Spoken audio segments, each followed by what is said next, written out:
So how's it going, everyone? Welcome back to the channel and welcome back to another video. Before we get into this video, we are about to hit 90,000 subscribers. We may have already hit that by the time this video goes live. So I just want to thank each and every one of you that have subscribed. It means a lot to me. I never thought that I would get more than like 100 subscribers. Yet here we are at 90,000. But my ultimate goal next is 100,000. I know I can get it. I've gotten this far. And although I don't know what's going to happen with the future of this channel, I will continue to make videos on many future video games. And I just wanted to say thank you guys, and I really appreciate it. But getting into the actual video itself, I don't know if you guys have played the new Fallen Order update, but if you own Fallen Order, or if you have been on the fence for getting Jedi Fallen Order, what are you doing? Go play this update. This update is amazing. Many of us thought that Jedi Fallen Order was just a one-and-done game. That is why I knocked at some points in my review. I think in my review I gave it like a 7 out of 10, and I got a little bit of backlash from that. Because to me, I just didn't have much fun replaying the story mode over and over, and I mean, that was it. All you had to do was replay the story mode. And I always said that with this game's combat, this game would benefit greatly from like a horde mode or something to that effect. And with this latest update, which came out yesterday on May the 4th, Respawn Entertainment provided just that. They gave this game exactly what it needed. The new cosmetics are cool. They gave you a reason to replay the story mode, which I personally haven't started yet, but they have the new Cowl Inquisitor skin locked behind restarting a New Game Plus mode. So if you start the game from scratch, you keep all your cosmetics and you unlock the red lightsaber and the Cal Kestis skin. So I'm definitely going to have to do that. I thought that idea was kind of dumb at first, but now that they've added this new horde mode and stuff, I definitely want to try out that outfit and play with the red lightsabers. But the highlight of this update is by far the new like challenge mode, horde mode, whatever you want to call it. And it is so much fun. There's two different modes. There's the combat challenges and there's the battle grid. Now the combat challenges are set up in a way so that they progress slowly over time. Depending on the map, there's multiple rounds. Sometimes there's 5 rounds, sometimes there's 3, and I've seen it go all the way up to 10, just depending on the map. And the enemies increase per wave. And every single challenge that you complete, you get tokens, which you can use to unlock new cosmetics. So that way it actually gives you a reason and an incentive to grind and actually do these challenges. And I was actually having a lot of fun. They do get harder as you progress. They throw multiple types of enemies at you at the same time, so you have to learn and adapt. Sometimes they throw creatures at you, sometimes bounty hunters, sometimes stormtroopers with rocket launchers. And when you get a mix of all these different play styles where you have to defend against a jet trooper bounty hunter and a rocket trooper stormtrooper and little creatures running around at your feet, and you're getting hit with multiple different attacks, like your reaction time has to be on point or you're going to take tons of damage. And it is so much fun, guys. So normally with games, challenge modes like this aren't normally done that well.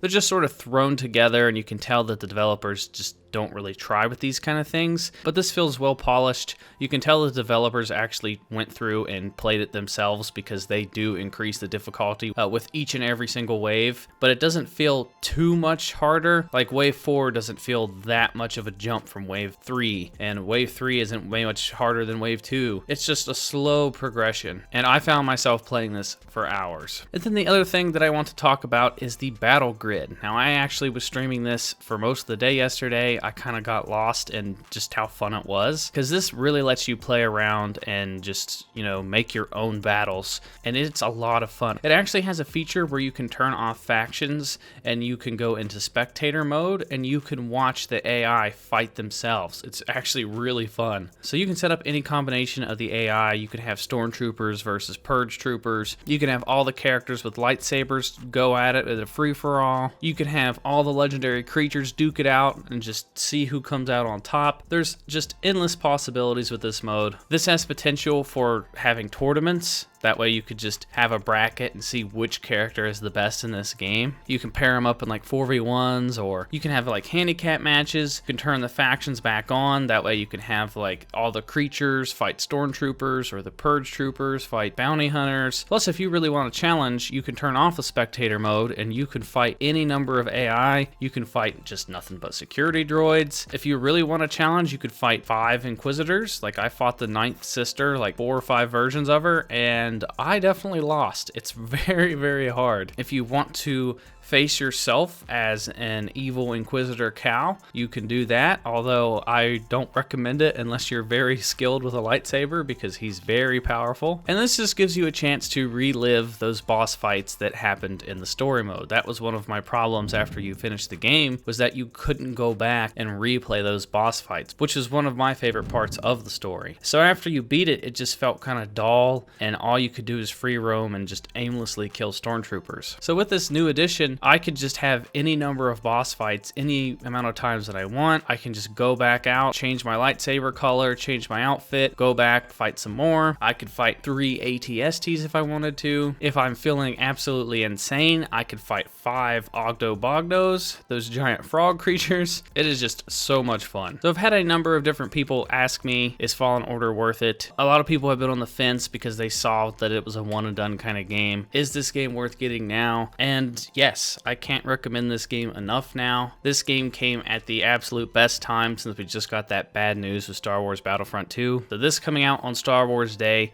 just sort of filled that gap for me. It definitely sucks that we're losing the support of Battlefront 2, but getting a surprise update which just caught everybody off guard. Nobody knew that this was coming, and this is just a great addition. Now, it's not perfect. There are some glitches. Some of the bosses are a little bit buggy in this mode, and for example, Jar Tapal, Cal's master, is indestructible in the grid mode, so it doesn't matter how many times you tried to kill him, he just won't die. I've seen a few glitches where the AI will go out of the boundaries in the grid mode, and it makes it like impossible to kill them. So if they do a little hot fix and tweak some of the bugs and glitches that are going on with this mode, and maybe give you the option where you can have your own teams and you can choose who's on what team and just have your own custom battles, I think that would be a good improvement. But in my opinion, I gave this, I think, a 7 out of 10 back when I did my review of this game. But with the inclusion of this update and this amount of content and stuff, this is going to bump it clear up to a 9 out of 10 for me. I think this is a great Star Wars experience, and if you are a Star Wars fan by any means, definitely check it out, especially since you can get this game on sale now since it's no longer $60. In some places, I've seen it as low as 20 bucks, which is an absolute steal if you can find this for anything less than like $40. So yeah, I'm now giving this game a 9 out of 10. I really like this update. I am really impressed with what Respawn did with this game, and now I'm even more excited for Fallen Order 2. Now that this game has fulfilled everything that I wanted this game to have, this is a great Star Wars experience, and I hope that they only take all the feedback that they got from this first game, and then when they make a second one, I hope they only improve from here,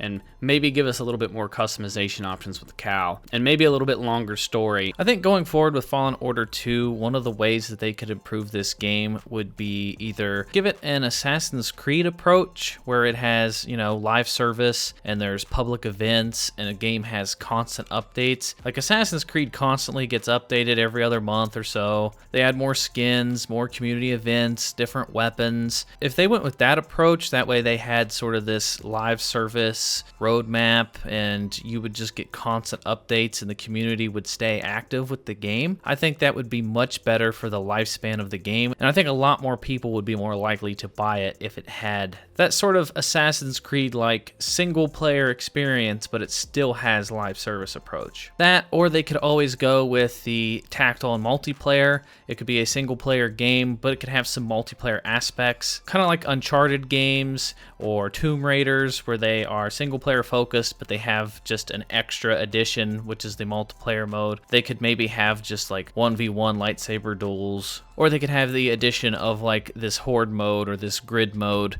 where you can just play with your friends and just on a much larger scale, is what I think they should do going forward with Fallen Order 2. But yeah, that's going to do it for this video. I just want to let you guys know that I've been having a blast with this update, and I think you guys should check it out. But let me know what you guys think. Let me know down in the comment section down below. Do you guys like this update? Have you tried it out? What are some of these crazy combos that you've tried in the grid mode? Is there any improvements you would like to see on this grid mode? Or maybe you're on the other side and maybe this just isn't for you and you just didn't like this update. Either way, let me know down in the comments. Be sure to give this video a thumbs up if you guys enjoyed it, and be sure to hit that subscribe button if you are new here. And then be sure to follow me on Twitch at SwanyPlaysGames Live. And then check out the channel's Discord. All the links are found in the description down below. And that's going to do it for me, everyone. And I will talk to you all in the next video.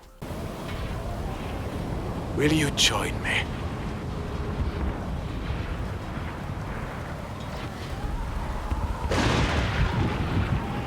Accept your fate. I grew impatient.